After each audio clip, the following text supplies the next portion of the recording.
Hello बच्चों, आज हम अपनी पाठ्य पुस्तक आरोह भाग 2 का पाठ पढ़ेंगे। रुबाइयाँ और गज़ल। ये कक्षा 12वीं का पाठ है हमारी और ये काव्य खंड से लिया गया है। तो चलिए बच्चों, सबसे पहले हम शुरू करते हैं फिराक गोरखपुरी का जीवन परिचय। फिराक गोरखपुरी उर्दू फारसी के जाने माने शायर थे। इनका जन्म 28 अगस्त सन 1896 को गोरखपुर में हुआ था। इनका मूल नाम रघुपति साहेब फिराक था। इन्होंने राम कृष्ण की कहानियों से अपनी शिक्षा की शुरुआत की। बाद में अरबी, फारसी और अंग्रेजी में शिक्षा ग्रहण की। 1917 ईस्वी में ये डिप्टी कलेक्टर के पद पर चयनित हुए, परंतु स्वतंत्रता आंदोलन के कारण इन्होंने 1918 ईस्वी में इस पद को त्याग दिया। आंदोलन में हिस्सा लेने के कारण सन 1920 में इन्हें 1.5 वर्ष की जेल हुई। ये इलाहाबाद विश्वविद्यालय में अंग्रेजी विषय के अध्यापक भी रहे। इन्हें गुले नगमा के लिए साहित्यिक अकादमिक पुरस्कार, ज्ञानपीठ पुरस्कार और सोवियत लैंड नेहरू अवार्ड मिला।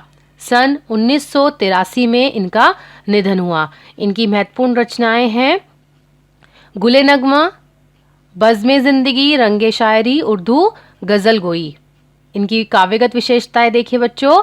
उर्दू शायरी साहित्य का बड़ा हिस्सा रूमानियत, रहस्य और शास्त्रीयता से बंधा रहा है, जिसमें लोक जीवन और प्रकृति के पक्ष बहुत कम उभरकर सामने आए हैं। नज़ीर अकबराबादी, अल्ताफ हुसैन हाली जैसे कुछ शायरों ने इस परंपरा को तोड़ा है। फिराक गोरखपुरी भी उनमें से एक हैं। फिराक ने परंपरागत भावबोध और शब्द भंडार का उपयोग करते हुए उसे नई भाषा और नए विषयों से जोड़ा। उनके यहाँ सामाजिक दुख दर्द व्यक्तिगत अनुभूति बनकर शायरी में ढला है। इंसान के हाथों इंसान पर जो गुजरती है, उसकी तल्ख सच्चाई और आने वाले कल के प्रति एक उम्मीद, दोनों को भारतीय संस्कृति और लोक भाषा के प्रतीकों से जोड़कर उन्होंने अपनी शायरी का अनूठा महल खड़ा किया है। इनकी भाषा की जो विशेषता रही है कि उर्दू शायरी अपने लाक्षणिक प्रयोगों और चुस्त मुहावरों के लिए प्रसिद्ध है। इनकी शायरी शेर लिखे नहीं जाते, कहे जाते हैं। यह एक तरह का संवाद होता है। मीर गालिब की तरह फिराक ने भी इस शैली को साध कर आम आदमी या साधारण जन से अपनी बात कही है। तो देखिए बच्चों, ये था इनका जीवन परिचय। अब जो आपके पाठ्यक्रम में है रुबाइयाँ, हम इसका प्रतिपाद्य और सार को समझते हैं। प्रतिपाद्य: फिराक की रुबाइयाँ उनकी रचना गुले नगमा से ली गई हैं। रुबाई उर्दू और फारसी का एक छंद या लेखन शैली है।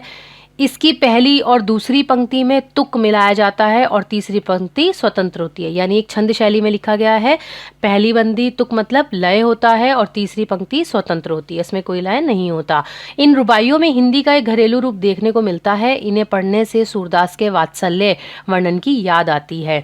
सार देखिए इस कविता का। इस रचना में कवि ने वात्सल्य वर्णन किया है। माँ अपने बच्चे को आंगन में खड़ी होकर अपने हाथों से प्यार से झुला रही है। वह उसे बार बार हवा में उछाल देती है, जिसके कारण बच्चा खिलखिलाकर हंस उठता है। वह उसे साफ पानी से नहलाती है तथा उसके उलझे हुए बालों में कंघी करती है। बच्चा भी उसे प्यार से देखता है जब वह उसे कपड़े पहनाती है। दिवाली के अवसर पर शाम होते ही पुते व सजे सुंदर घर लगते हैं। चीनी मिट्टी के खिलौने बच्चों को खुश कर देते हैं। वे बच्चों के छोटे घर में दीपक जलाती है, जिससे बच्चों को सुंदर चेहरों पर दमक आ जाती है। आसमान में चांद देखकर बच्चा उसे लेने की जिद पकड़ लेता है। माँ उसे दर्पण में चांद का प्रतिबिंब दिखाती है और उसे कहती है कि दर्पण में चांद उतर आया है। रक्षाबंधन एक मीठा बंधन है। रक्षाबंधन के कच्चे धागों पर बिजली के लच्छे हैं। सावन में रक्षाबंधन आता है। सावन का जो संबंध झीनी घटा से है, घटा का जो संबंध बिजली से है, वही संबंध भाई का बहन से है।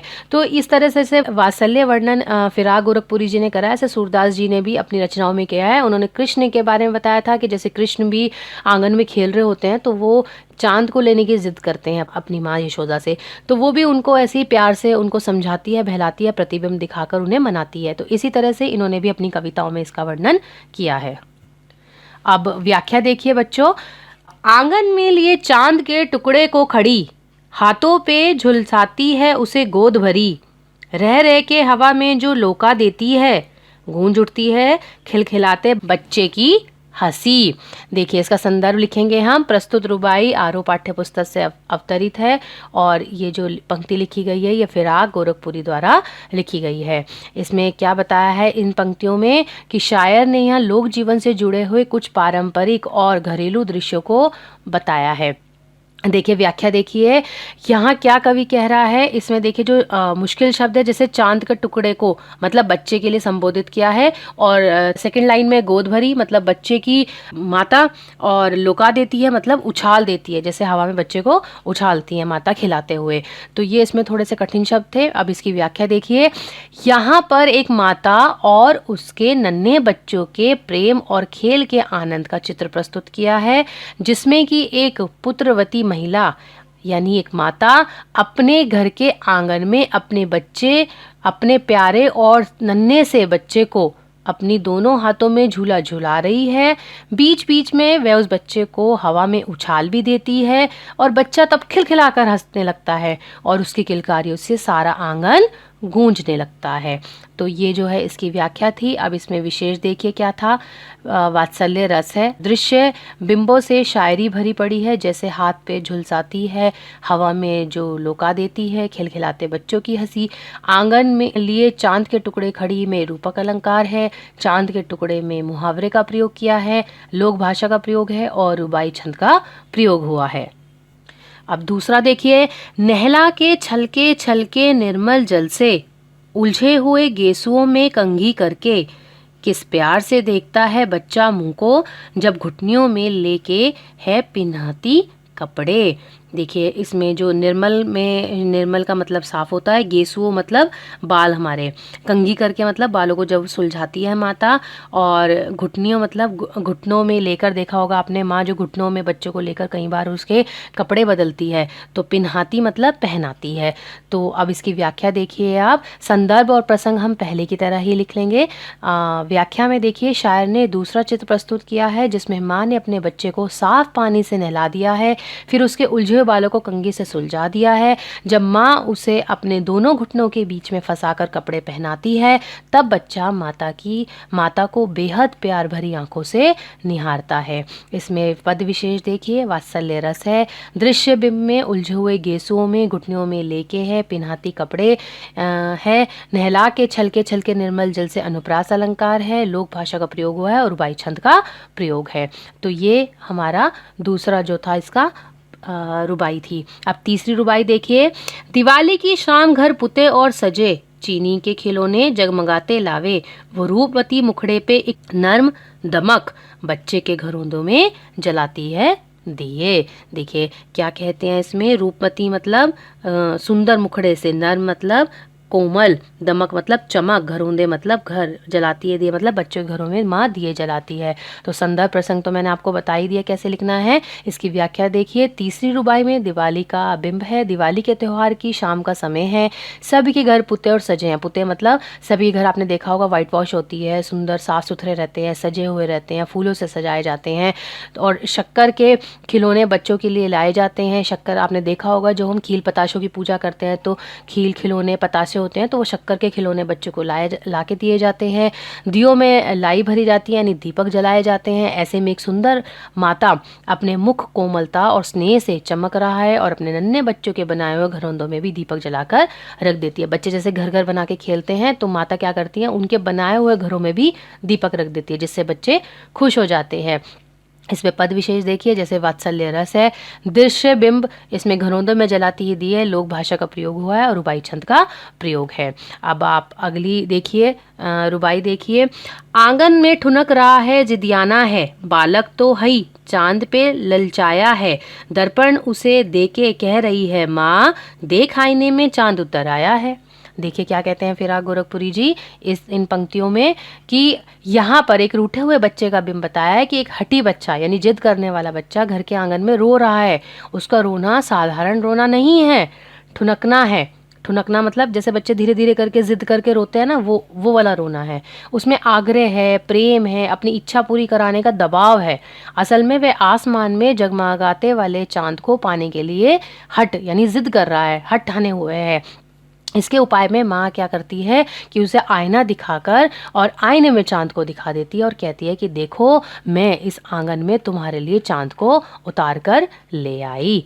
तो देखिए माता जो है इस तरह की बच्चों को बहलाने के लिए कि जिससे बच्चों का मन बहल जाए, यानी बच्चों के लिए माँ कुछ भी करने के लिए तैयार रहती है।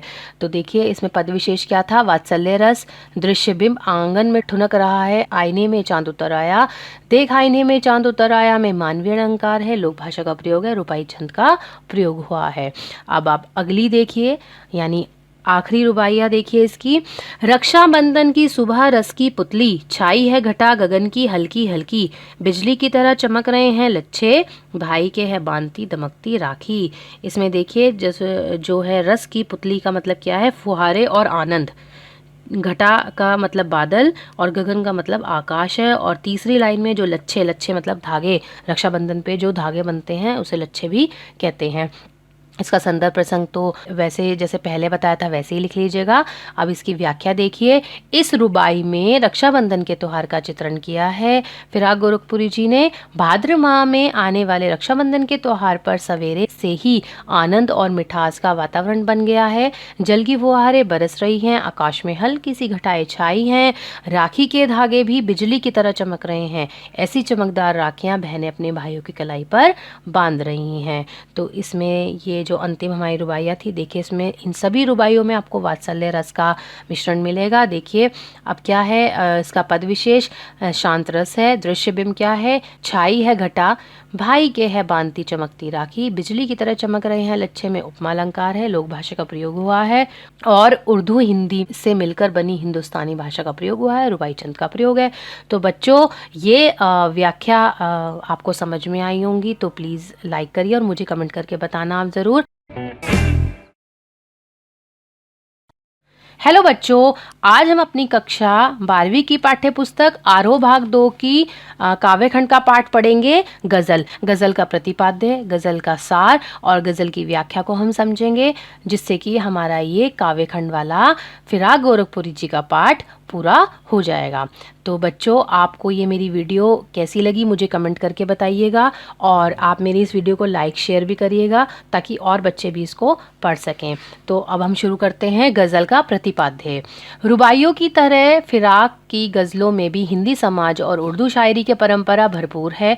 इस गज़ल में दर्द और पीड़ा के साथ साथ शायर की ठसक भी अंतर्निहित है। इसका सार देखिए। इस गज़ल के माध्यम से शायर कहता है कि लोगों ने हमेशा उस पर कटाक्ष किए हैं और साथ ही उसकी किस्मत ने भी कभी उसका साथ नहीं दिया। गम उसके साथ हमेशा रहा, उसे लगता है जैसे रात का सन्नाटा उसे बुला रहा है। शायर कहता है कि इश्क वही कर सकता है जो अपना सब कुछ खो देता है। जब शराबी शराब पिलाते हैं तो उसे अपनी प्रेमिका की याद आ जाती है। अंतिम शेर में वह ये स्वीकार करता है कि उसकी गज़लों पर मीर की गज़लों का प्रभाव है। तो ये तो इस कविता का सार था। तो बच्चों इसकी व्याख्या शुरू करते हैं। आप ध्यान से सुनिएगा ताकि आपको ये जल्दी से समझ में आ जाए। नौरस गुंचे पंखड़ियों की नाजुक गिरहे खोले हैं, या उड़ जाने को रंगोबू गुलशन में पर तोले हैं। देखिए इसमें नौरस मतलब नया होता है, गुचे मतलब कली, नाजुक मतलब कोमल, गिरहे मतलब बंधन, गुलशन मतलब हमारा जैसे बाग बगीचा, पर तोले हैं मतलब पंख फैलाकर उड़ना, और रंगो बू मतलब रंगों की खुशबू, बू मतलब खुशबू। तो ये इसमें कठिन शब्द थे। इसका संदर्भ आप लिखेंगे कि प्रस्तुत पंक्तियाँ हमारी पाठ्य पुस्तक आरोह भाग 2 के पाठ गज़ल से ली गई है, जो फिराक गोरखपुरी द्वारा जी लिखा गया है। और इसमें आपको क्या बताया है, बसंत ऋतु का वर्णन किया है। तो यही इसका संदर्भ और प्रसंग होगा। अब इसकी व्याख्या को देखिए आप। कवि कहता है कि वसंत ऋतु में नए रस से भरी कलियों की कोमल पंखुड़ियों की गांठें खुल रही हैं, वे धीरे धीरे फूल बनने की ओर अग्रसर हैं। ऐसा लगता है मानो रंग और सुगंध दोनों आकाश में उड़ जाने के लिए पंख फड़फड़ा रहे हों, यानी पंख फैला रहे हों। दूसरे शब्दों में बाग में कलियां खिलते ही सुगंध फैल जाती है। तो इसमें देखिए क्या विशेष है क्या कह रहा है कि प्रकृति के सौंदर्य का एक तो सुंदर वर्णन किया है, उर्दू फारसी भाषा का प्रयोग किया है, प्रसाद गुण है, बिंब योजना है, संदेह अलंकार है और रंग खुशबू पर मानवीय क्रियाओं के आरोपण में की वजह से यहाँ पे क्या है, मानवीय अलंकार है। बच्चों इस कविता में ना मैं आपके लिए एक चीज़ और लेकर आई हूँ कि जैसे आपकी बोर्ड परीक्षाओं में पूछे जाते हैं कि आपको इन पैराग्राफ में से कैसे क्वेश्चंस बनते हैं और कैसे आपको फिर इसके आंसर इसी में से ढूंढ के लिखने हैं। तो ये मैं आपको हर गज़ल में मतलब मैंने आपको साथ में क्वेश्चंस भी दिए हैं और हर गज़ल के साथ साथ क्वेश्चन के साथ साथ मैंने इसमें आपको उत्तर भी दिए हैं। तो आप क्या कर सकते हो, इन दोनों प्रश्न उत्तर को आप ध्यान से पढ़ सकते हो हर पैराग्राफ से जो जुड़े हुए हैं, जिससे कि आपको अपनी परीक्षाओं के लिए मदद मिलेगी कि किस तरह से क्वेश्चन इसमें पूछे जाते हैं। तो ये आप ध्यान से पढ़ लीजिएगा। अब देखिए अगली गज़ल है हमारी, तारे आंखें झपकावे हैं, ज़र्रा ज़र्रा सोए हैं, तुम भी सुनो हो यारो, शब के सन्नाटे कुछ बोले हैं। देखो झपकावे मतलब आंखें बंद करना, झपकाना है ना, जैसे कहते हैं आंखें बंद धीरे धीरे हम झपकाते हैं। ज़र्रा ज़र्रा मतलब कण कण, शब मतलब रात, सन्नाटे मतलब मौन यानी चुप रहना, चुप्पी जिसे कहते हैं। तो ये इसमें कठिन शब्द थे। इसका प्रसंग आप जैसे हमने पहले लिखा था वैसे ही लिखेंगे, बस इसमें एक लाइन और हम लिख लेंगे।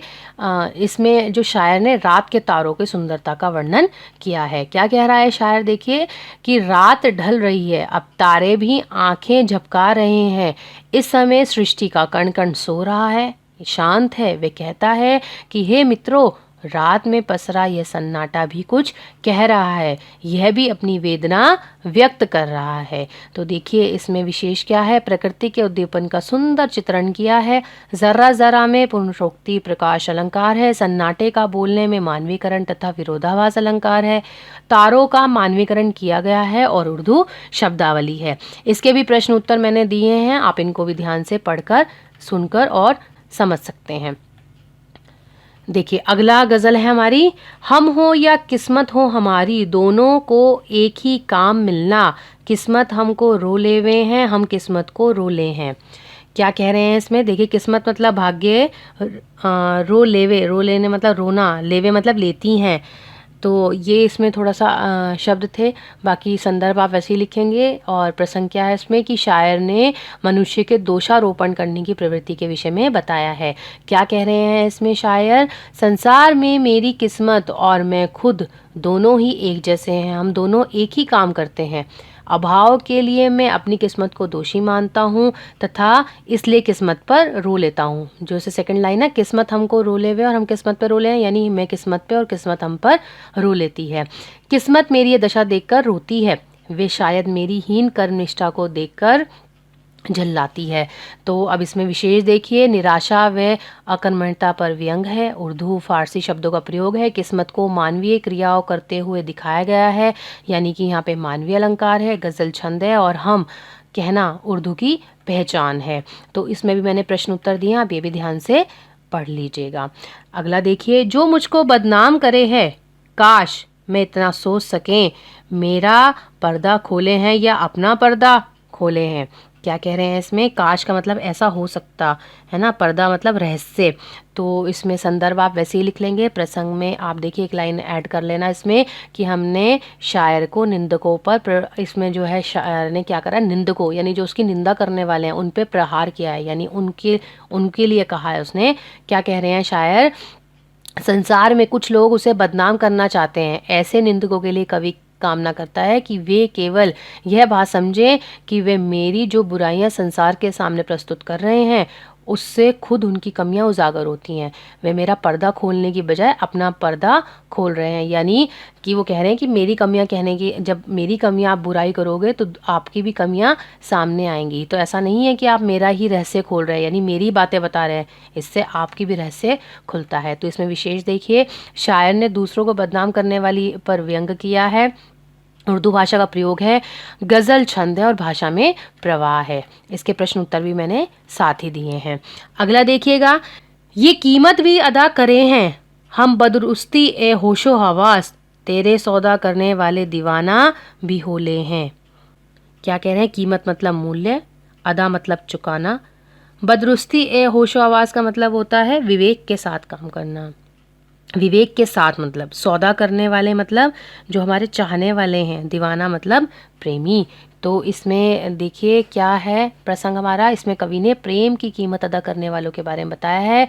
कवि यानी शायर कह रहे हैं फिराक गोरखपुरी जी कि हम पूरे विवेक के साथ तुम्हारे प्रेम के लिए पूरी कीमत अदा कर रहे हैं। हम तुम्हारे प्रेम का सौदा करने वाले हैं, इसके लिए हम दीवाना बनने को भी तैयार हैं। शायर कहते हैं, कवि कहते हैं कि जो प्रेमी है वह समाज की नज़रों में पागल होता है। तो इसमें विशेष क्या है, कवि ने प्रेम के संपूर्ण समर्पण का वर्णन किया है। उर्दू शब्दावली का प्रभावी प्रयोग है, कीमत अदा करना मुहावरे का प्रयोग है और गज़ल छंद है। इसके प्रश्न उत्तर भी आप देख लीजिएगा। अगली गज़ल देखिए आप। तेरे गम को पासे अदा है, कुछ दुनिया का ख्याल भी है, सबसे छिपा के दर्द के मारे चुपके चुपके रोले हैं। पासे अदा मतलब क्या होता है, सम्मान का भाव। गम दुख, दुनिया संसार, ख्याल मतलब ध्यान, चुपके चुपके मतलब छुप छुप के रो लेते हैं। तो इसमें शायर ने प्रेम की पीड़ा को व्यक्त किया है। कह रहा है कवि कि अपनी प्रेमिका से कहता है कि मुझे तुम्हारे गम का पूरा ख्याल है, मैं तुम्हारी पीड़ा का सम्मान करता हूँ, परंतु मुझे संसार का भी ध्यान है। यदि मैं हर जगह तुम्हारे लिए दुख को सबके सामने गाता फिरूं तो दुनिया हमारे प्रेम को बदनाम करेगी। इसलिए मैं इस पीड़ा को अपने हृदय में छिपा लेता हूँ और चुपचाप अकेले में रो लेता हूँ। क्या कहना चाह रहा है इन पंक्तियों के माध्यम से कवि कि प्रेमी अपने दुख को संसार के सामने प्रकट नहीं करना चाहता और मना करता है प्रकट करने के लिए। तो इसमें विशेष क्या है, कवि ने विरह भावना का प्रभावी चित्रण किया है। उर्दू मिश्रित हिंदी भाषा है। चुपके चुपके में पुनरोक्ति प्रकाश अलंकार है, गजल छंद है और वियोग श्रृंगार रस है। इसके प्रश्न उत्तर भी आप ध्यान से पढ़ लीजिएगा। अगला देखिए, फितरत का कायम है तवाजुन आलमे हुस्न इश्क में भी, उसको उतना ही पाते हैं खुद को जितना खोले हैं। फितरत मतलब स्वभाव, कायम मतलब स्थापित करना, तवाजुन मतलब संतुलन, आलमे हुस्न इश्क मतलब प्रेम और सौंदर्य का संसार, खुद मतलब स्वयं। तो इसमें कवि ने प्रेम की प्राप्ति का उपाय बताया है। कवि कहता है कि प्रेम और सौंदर्य के संसार में संतुलन कायम है। इसमें हम उतना ही प्रेम पा सकते हैं जितना हम स्वयं को खोते हैं। दूसरे शब्दों में कह सकते हैं कि प्रेम में पहले स्वयं को मिटाना पड़ता है, तभी जाके हमें प्रेम की प्राप्ति होती है। जो व्यक्ति जितना अधिक समर्पण करता है उसे उतना ही अधिक प्रेम मिलता है। इसमें विशेष क्या है, कवि ने प्रेम के स्वभाव को स्पष्ट किया है। कबीर के साथ भाव साम्य है, जिसे खोजा 3 पहाड़ियाँ गहरे पानी पैठी में बेपूरा खोजन चला रहा किनारे पैठी। तो मतलब जैसे कबीर ने कहा था, इसी तरह से इन्होंने भी अपनी इन पंक्तियों में कहा है। खोकर पाने में विरोधाभास अलंकार है। उर्दू मिश्रित हिंदी भाषा का प्रयोग है और गजल छंद है। इसके प्रश्न उत्तर भी आप ध्यान से पढ़ लीजिएगा। आबो ताब अशआर न पूछो, तुम भी आंखें रखे हो, ये जगमग बैतों की दमक है या हम मोती रोले हैं। आबोताब अशआर क्या है, चमक दमक के साथ। आंखें राखे हो मतलब देखने में समर्थ हो, तुम्हें भी समझ में आता है मतलब। बेतो मतलब शेर, दमक मतलब चमक, मोती रोले मतलब आंसू छलकना। तो इसमें कवि ने क्या कहा है, काव्य सृजन के आधार अपनी व्यथा बता रहा है, कवि अपना दर्द बता रहा है। कवि कहता है कि तुम्हें मेरी शायरी में जो चमक दमक दिखाई देती है उस पर फिदा मत हो, तुम्हें अपनी आंखें खुली रखनी चाहिए, अर्थात ध्यान से देखना चाहिए। मेरे शेरों में जो चमक है वह मेरे आंसुओं की देन है। दूसरे शब्दों में कवि की पीड़ा से उनके काव्य में दर्द उभर कर आया है। इसमें क्या विशेष है, कवि ने विरह को काव्य के सृजन का आधार बताया है। बच्चन ने भी कहा था, मैं रोया हूँ इसको तुम कहते हो गाना, मैं फूट पड़ा तुम इसे छंद बनाना, तुम कहते हो छंद बनाना। मोती रोले विरह को व्यक्त करता है। आंखें रखना मुहावरे का सुंदर प्रयोग है। उर्दू की कठिन शब्दावली का प्रयोग किया गया है। आबोताब में अनुप्रास अलंकार है और वियोग श्रृंगार रस है। इसके प्रश्न उत्तर भी आप ध्यान से देख लीजिएगा। अगला देखिए, ऐसे में तू याद आए हैं अंजुमने में रिंदों को, रात गए गर्दूफ पे फरिश्ते, बाबे गुनह जग खोले हैं।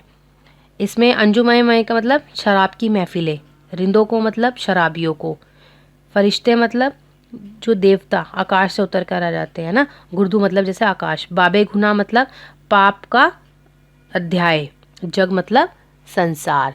तो क्या कह रहे हैं इसमें, इस शेर में कवि ने प्रियजनों की याद को बखान किया है। कवि कहता है कि ये प्रिय तुम वियोग के समय में इस तरीके से याद आते हो जैसे शराब की महफिलों में शराबियों को शराब की याद आती है, तथा जैसे आधी रात के समय देवदूत आकाश में संसार के पापों का अध्याय खोलते हैं। तो इसमें विशेष देखिए विरहावस्था का सुंदर चित्रण है। अंजुमने मय रिंदो गर्दू फरिश्ते बाबे गुनाह में फारसी शब्दों का प्रयोग किया गया है। गज़लें छंद है, माधुर्य गुण है और वियोग श्रृंगार रस है। इसके भी प्रश्न उत्तर मैंने साथ में दिए हैं, आप भी ध्यान से देख लीजिएगा। आखिरी गज़ल हम पढ़ेंगे। सदके फिराक एजाज़े सुखन के कैसे उड़ा ली ये आवाज़, इन गज़लों के पर्दों में तो मीर की गज़लें बोले हैं। तो इसमें देखिए प्रसंग क्या लिखेंगे हम, कि जो ये शेर में इस शायर ने अपनी शायरी पर ही मुग्ध है, मतलब ये जो शायर है ये अपनी ही शायरी पे मुग्ध है। और क्या कहते हैं, फिराक कहते हैं कि उसकी गज़लों पर लोग मुग्ध होकर कहते हैं कि फिराक तुमने इतनी अच्छी शायरी कहाँ से सीख ली। इन गज़लों के शब्दों में हमें मीर कवि की गज़लों सी की समानता दिखाई देती है, यानी उनकी खुशबू आती है उनकी गज़लों की। तो भाव यही है कि कवि की शायरी प्रसिद्ध कवि मीर के समान उत्कृष्ट है। मीर भी एक प्रसिद्ध कवि, एक प्रसिद्ध शायर हुए हैं। विशेष क्या है, कवि अपनी प्रशंसा स्वयं करता है। उर्दू शब्दावली की बहुलता है। गज़ल छंद है, उड़ा लेना मुहावरों का अर्थ चुराना है और गयता है। इसमें भी मैंने प्रश्न उत्तर साथ में दिए हैं, आप इनको ध्यान से पढ़िए और समझिएगा। मेरी वीडियो को लाइक करिएगा, शेयर करिएगा और मुझे कमेंट करके बताइएगा। जब आप कमेंट करते हैं तो अच्छा लगता है कि आपको वीडियो अच्छी लगी, लगता है मेहनत सफल रही। ठीक है बच्चों, धन्यवाद।